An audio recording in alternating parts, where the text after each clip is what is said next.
How are you? I'm wonderful. How are you? Long time no see. We are so thrilled to see you with a microphone, headphones. Thank God. This was not like a, budget busting expense. I don't understand why people haven't made the leap. Yeah, especially like when I see a celebrity being interviewed on like Good Morning America. Yeah. Yeah, they're like yelling across the room into a laptop. Really? You don't have one person who knows anything about technology? And doesn't like Good Morning America, like, don't they have a PA? They can send one over there. So it's very, it's mind boggling to me that 18 months into this, we're still doing this silliness. And so, but we have to acknowledge it because we have had a lot of experience with people, screaming into their computer. Yes. Yeah. So it's such a pleasant listening experience that way. All right. Well, let me do the formal introduction. He is one of our favorite comedians and one of our favorite guests. We haven't seen him in a while, but he used to be on our show all the time. He used to like us. We'll find out why he hasn't liked us much over the years. He got his start on Chappelle's show. You've seen him on Netflix and Comedy Central. His latest stand-up album is called 60% Joking, and it's available now at all the places that you buy and stream music. Welcome our pal Christian Finnegan to the show. Hey, Christian. Hello, Cooper. I have not seen you in so long, and I don't know what you're talking about, but I don't like you because I don't see my inbox ablaze with invitations. So it's been years, so we need a doctor's note or something. Yes, we need to. It's like we got to get our shots before we. Let's not let this lag again because so Anthony, we'll tell you off the air all the stuff that's been going on with the show and with us and whatever, just because I think you'll be interested. But so Anthony and I were doing a morning show, and then we left and just for the hell of it decided to launch this podcast, and it's the number 44 entertainment podcast in the country. We're number 40 in Canada. We're number 1 in Fiji. Well, I mean, you've always had a big Fijian following. We're huge there. Yeah, they love us in Fiji. And we have I'm not going to say it here, but like a ridiculous amount of downloads and listening audience that we are so excited to introduce. Well, they probably already know you, but they don't know you with us. Yeah, I doubt they know me. People don't know. Yeah, food gets cold. But thank you. It's great to be here, and it's great to see you after all these years. How has the comedy been going, especially during COVID? How'd you keep it going? Tell us everything. A banner time for live performers, as you might imagine. I don't want to make it sound like, I somehow made it through the Irish potato famine or something. I mean, it was okay. There were various degrees of sort of outdoor and rooftop type shows going on at a certain point. And, they were, I kind of would say that they were like methadone. It's not heroin, but it's better than nothing. From what I've read and from based on my experience seeing Trainspotting. But it was... it was a drag, and it's hard because it was kind of, I was getting it from both perspectives because, my wife owns a small venue in Queens called QED Astoria. And so I was getting it from the performer side of things, but also from the venue owner side of things. And, it was definitely a challenge. And finally, a few weeks ago, we were able to get some grant money in that shuttered venue thing. And then it looked like the clouds had parted and everything was wonderful. And now Delta and who knows. So Right. It's, I occupied myself. I actually shot a down and dirty comedy special in the middle of the pandemic in QED's backyard. Wow. Yeah, for 28 distanced and masked audience members. Wow. Yeah, it was just honestly, it was just something to keep me sane, just give me something to do and to focus on. And that will be out hopefully in the fall. October, November is my hope. What's it called? It's called Show Your Work. And it is mostly a stand-up special, but there's like a 10% documentary element to it. I love that. But yeah, were you feeling funny? I feel like it's been such a dark time that I always think about comedians, and you have to find humor in this like shitty time we're living in. I mean, are you always funny, or are you inspired, or how does that work? I mean, some people would say, "Are you ever funny?" But I say always. I'll take part time would be a step up. Right. I think so. I mean, a lot of times a lot, there were also a lot of Zoom shows, and so you would see other comedians and you'd watch their sets and stuff, and there was a lot of us sort of wrestling with some of the same premises, that I'm going crazy and, what am I doing with my life, and I haven't left the apartment, the same stuff we're all talking about. So, it was always a little strange to see somebody, every once in a while I would see a comedian who just did his or her normal 10 minutes. As if like, so I was at a party last week. He's like, no, you weren't. No, you weren't. Stop that. Stop it. You're not fooling anybody. Hey, have you been to Disney World lately? No. No one has. Yeah, so you got to write a whole new set. Or you at least have to write new transitions. I was at Disney World once. Something, right. You know what I mean? Like you have to, but so, I mean, it definitely presents certain challenges. And there's a lot of material that you wrote during the pandemic that doesn't have much of a shelf life. Well, luckily, it's all coming back. Right as everything was coming back to life, I had heart surgery, which was in May. I had open heart surgery. So did you Are really? you kidding me? Whoa. Yeah. So I kind of missed out on that 3-month that sort of period where everybody was out having fun. So yeah, I had an aortic aneurysm. Oh my God. Wait. Okay. So how did I need to know all of this? I'm a huge hypochondriac. So prepare me. How did you may have one right now. No, she has no heart. So how did you gotta have a heart to have they say that if you have brown hair and glasses, you're at a higher risk. I don't know. No, how did you discover it? What happened? What were the symptoms? Wow. Well, it was funny. Right around when the pandemic began in, March, when I say began, when things started really shutting down for good, around March 2020, I started having this sort of sporadic feeling in my upper chest. And at first I thought it was COVID because at that point people didn't really know what COVID was or what it felt like. And so I started to get paranoid, but, I had tested negative and et cetera and so forth. And then but it wasn't like enough to really affect my life at all. It was just every once in a while, I thought it was heartburn. And just over about this next 6 months, through the beginning, like right around the insurrection, honestly, is when I was like, all right, I have to get this checked out. Anytime I would get like overly stressed, or my heart rate would get going, not really when I was exercising, but just when I was tense, I would notice it. And so right around, it's funny, on January 7th, the day after the insurrection, when everybody was kind of really on pins and needles about what was going on, that's when I was like, all right, this feels like a medical intervention type deal. And also I have massive degrees of heart problems in my family.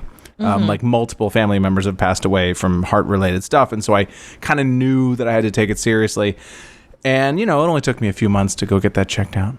6 months. You had chest pains a few months. I think well, at the time it was like, you didn't really want to go to the hospital, because my Mount Sinai is where I get, that's in my network and all that. And it's like, do I really want to deal with, going to the hospital right now when everything is so nuts? Sure. And so finally around like March, I think I went and got it checked out. Or, that's when I finally had my EKG and my CAT scan. And it was around mid-March when they're like, all right, this is something. Wow. Like, I wasn't, like, rushed to the hospital. It was, like, something they let me schedule. But the dude basically told me, you have to have the surgery. There's nothing to be gained by waiting. So we might as well just go for it. So what did they do? Basically, what it means is the aorta, which is the main tube coming out of the top of your heart. It gets bigger. It starts getting bigger, and if it ruptures, you're dead. A little bit, but just the tube. The heart, my heart. I was told I have the heart of an 18-year-old. Oh, okay. Which means my heart writes terrible poetry, and no. And has a crush on the math teacher. Yeah. Exactly. And don't look under my heart's bed because it's some socks under there you don't want to see. But they.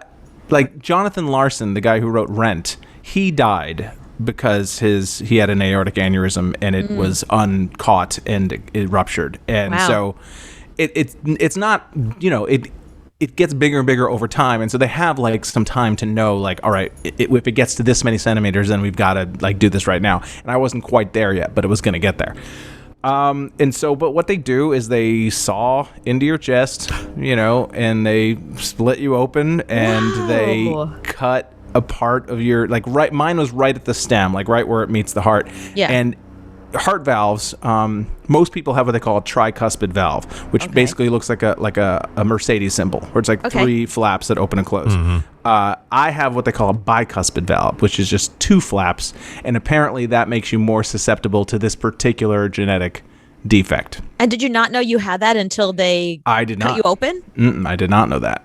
He didn't even know, even after my CAT scan and all that, they didn't know for sure that's what it was. Sometimes people have Marfan syndrome, which is gigantism. That's another thing that, but I am not like weirdly tall and thin, so I knew that really wasn't Right. a thing.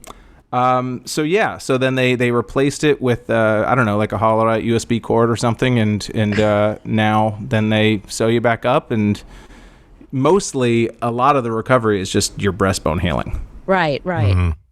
And how much pain were you in after? Was it like really, was it like a nose job? Like how bad was the pain? No, it's brutal. It's bad. I mean, it's brutal. I mean, I was in the hospital for about a week, and then, for a few, I was able to walk pretty quickly, but I wasn't able to pick anything up. I was supposed to not pick anything up heavier than 5 pounds. Like I couldn't walk the dogs, and then it just gets better over time. I was sleeping out in the recliner for a few weeks because you can't move onto your stomach or anything like that. And, but eventually it's like firmly in the annoying stage. Like it's an annoyance. It hurts. Like when I sneeze, it feels like a grenade went off in my chest. Right. Still, will that go away? I mean, do you heal completely eventually, or? That's what they tell me. It feels hard to believe right now because it feels like it's been forever and it's still, uncomfortable. But I'm out doing sets. I'm out living a relatively normal life. Like I tried going out for a run last week. It was pathetic, beyond pathetic. I couldn't even. I ran like a half a mile, and then I was just like, No. I think I ran a mile and a half total, but I took like breaks every quarter mile. Right. But that's pretty ambitious. I'd be like, no, can't, heart. Sorry. Well, I played that game for a long time, but my pants seem to have they seem to be encouraging me to start taking the exercise thing a little more seriously. I was kind of hoping that they would tell me, like that my surgeon would tell me, like, you got to change your life, and from now on it's only boneless, skinless chicken breasts and vegetables, and he was like, no. He's like, your heart is fine. You don't have any blockages. This is a genetic thing. He's like, I mean, you should eat well and lose weight, but you don't have to because of this. It's like, well, that's not going to make me do it. Right. I need a gun to my head. I need to almost die. Not like we need to fix this and then you'll be fine. Yes, exactly. I mean, I was really hoping he was going to force me to stop drinking, but that has not been the case. Wow. Thank you for sharing that with us. That's interesting. Now forever now. Yeah, what's really awful about the scar is it's pretty long. It's about like 6 or 7 inches long, and then there's a little scar under it where the drainage tube. And I'm sorry to gross you out, but no, this is interesting. So I have like an exclamation point in the middle of my chest now. And not only that, the scar is ever so slightly not straight. Oh God! Drives me crazy. Oh, you like Doc OCD over here. You can't. It goes straight up, and then right at the top, it sort of tilts to the left, and it drives me nuts. Oh man! And I'm Irish. I don't have enough chest hair to cover that up. No. I'm gonna be looking at every day for the rest of my life. It's getting my OCD going right now. Oh, brutal. It's brutal. Well, see, I blame it on you lost a lot of weight once you got married. So the year I got married, it was when I lost a lot of weight. Well, I've gained much of it back. Like it's the quarantine was not kind to my eating habits or none of us. Just yeah. And that's fine. I know it's true of a lot of people, but it's hard because I am still, people talk about how like, oh, I'm not used to wearing normal clothes again. It's like, I can't wear normal clothes. There was a wedding about 3 weeks after I got out of the hospital that Cambry, my wife, really wanted us to go to. And I ended up not being able to physically do it. But I won't lie. There was a little part of me that was like, I don't have anything. I'm not going to buy a fat suit. Like, I'm not going to buy a suit just for one wedding. Right. Just a tarp. We have a bunch of listeners who were really kind enough to participate in this little joke, this little experiment for us. And we asked them to tell us a story that either happened to them while they were drunk as an adult or something they did as a little kid. Okay. So I'm going to have them tell the story. And you guess whether the story happened when they were a little kid or were they a drunk adult. What about a drunk child? Is that an option? I didn't give that option. I didn't, not a lot of our listeners grew up in France, so I figured not a good option there. Yeah. Okay, so let's do Samantha first. I seriously had a meltdown because I was crying hysterically because of my pet parrot was going to have to live his life without his hands. Okay, her pet parrot. Was going to have to live life without pants? Is that what she said? Yes. Boy, I mean, you gotta hope that's a childhood thing, I think. Yeah, I'm going to go with childhood on that. I'm going to go one, child too. on that. Okay, Samantha? I was a drunk adult. The ridiculous part is that I made 2 of my drunk girlfriends cry with me for the same reason. It seems like she may have other issues that she's projecting onto that bird. Does seem like it, yeah. Like, may not really have to do with the parrot at the end of the day. And the fact that she got 2 other drunk friends to cry is just like women love crying together, and if we're drunk, forget it. Like, game on. Yeah, we're there. All right, so now let's hear from Jason. I decided to go out wearing my mom's clothes. And it was 2 hours before anyone really said anything. Also, I'm not a cross-dresser. Okay, so did Jason do that as a drunk adult, or did you do it when he was a little kid? Well, the fact that he brought up the I'm not a cross-dresser at the end leads me to think it happened recently. But I used to go into my mom's closet and do dress up all the time when I was a kid. And I am not a cross-dresser that I know of. I don't even know if that's the proper term in 2021, but probably not. But I'm going to say that was a kid thing. Me too. Anthony? Yeah. Kid thing? Okay. All right, I was Jason? a little kid. That's right. Yeah. I went out to play at one of my girlfriend's houses. Her mom saw us playing, but just thought I was another girl from the block. It wasn't until we had a snack later on that her mom noticed it all. And she just thought it was cute. Yeah. Yep. And you know what? It was. Yes, Jason. It was. If Christian says it was cute, it was cute.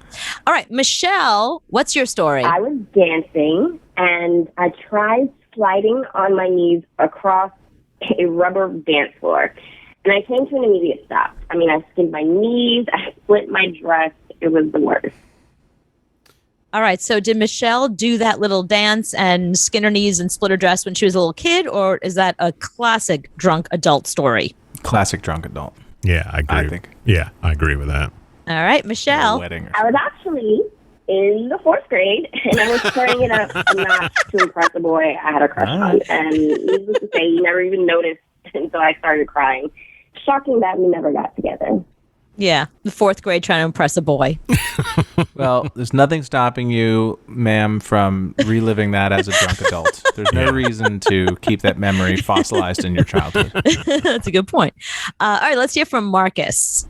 So I woke up with an 8-year-old kid lining up action figures around my body saying, "Don't wake the giant." Oh. That has to be a drunk adult. Yeah, that sounds like maybe a little daddy had a few at the barbecue in the afternoon and maybe had to take a nap around 4 o'clock. Funny you would say that. Marcus? I was a drunk adult who passed out at a friend's cookout, and as far as I made it was the living room floor. And I woke up with some kid around me with a bunch of X-Men figures. I called that. You called it. I love the fact that you knew it was a cookout as well. I just had a vibe. It had a vibe. How did you know that? Marcus just sounds like somebody who gets drunk at barbecues. Wow. And here's the last one. Let's hear from Allison. During a birthday party for my dad, I pushed my sister into the pool while she was eating a chocolate cupcake. So it looked like there was a poo explosion. We were cracking up, but our mom got really upset. All right. So did that happen to Allison as a drunk adult or when she was a little kid? That could go either way. Yes. It feels naturally like a kid thing. And the fact that she called it a poo explosion would be a very childlike way of describing that. So I'm going to go a child thing. Like your deduction there, Anthony. I was a little kid, and my mom didn't think it was very cute. Poo explosions are never very cute. I don't know. Have you ever seen Poo Explosion live? They're really great. Yes, I have 2 kids, and no, it's not cute.